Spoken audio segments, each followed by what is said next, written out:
Il est sauvé parce qu'il appartient à Jésus. Il est sauvé parce qu'il a donné son cœur à Dieu. Mais il arrive la tête basse. Il arrive rouge comme une tomate, honteux. J'aurais dû faire quelque chose pour Dieu. J'aurais dû consacrer ma vie. J'aurais dû prier davantage. J'aurais dû témoigner davantage. J'aurais dû passer plus de temps. J'aurais dû me consacrer davantage au service de Dieu au lieu d'aller courir le monde pour ramasser de l'argent. J'aurais dû. Il y aura du regret dans les cœurs. Du regret. Mais le regret ne répare rien. Est-ce que vous comprenez cela? On peut regretter toute sa vie ses erreurs, mais le regret ne répare rien. C'est maintenant qu'il faut prendre une décision et de dire, Seigneur, à partir de maintenant, je vais construire. Je vais construire sur le fondement que tu as mis sur mon cœur, ce fondement qu'est Christ, ta parole, Seigneur, que j'ai reçue, le salut que j'ai reçu, le pardon de mes péchés que j'ai reçu. Seigneur, je veux construire désormais ma vie, mon avenir, mon foyer, mes désirs, mes ambitions. Je veux les construire avec de l'or, avec de l'argent, avec des pierres précieuses.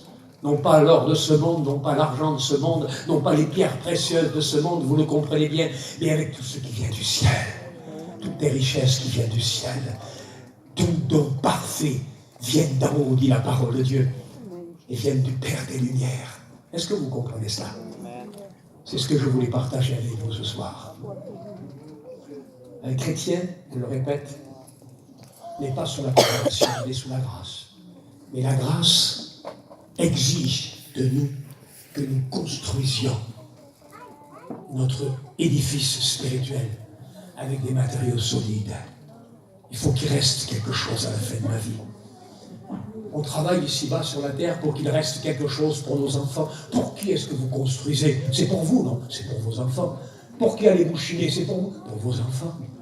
Laissez-moi vous dire une chose. Construisez pour vous et pour l'avenir en Christ, afin que ce qui restera soit un héritage spirituel pour vos enfants.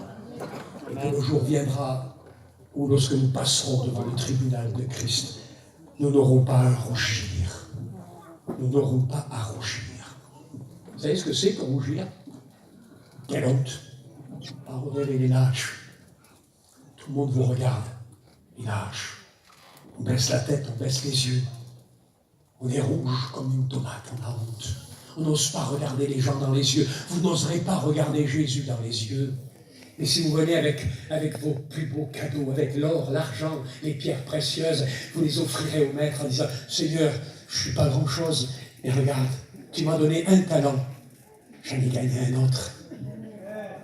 Tu m'en as donné 10 parce que je suis prédicateur, j'en ai gagné 10 autres.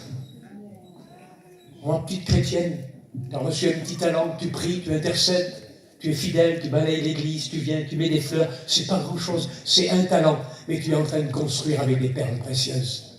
Tu es en train de construire avec de l'or, avec de l'argent, parce que tu le fais de tout ton cœur. Parce que ce que Dieu veut, parce qu'il regarde au cœur. Il ne regarde pas la quantité du travail, il regarde à la qualité, à la fidélité, et il regarde au cœur. Que Dieu regarde nos cœurs ce soir.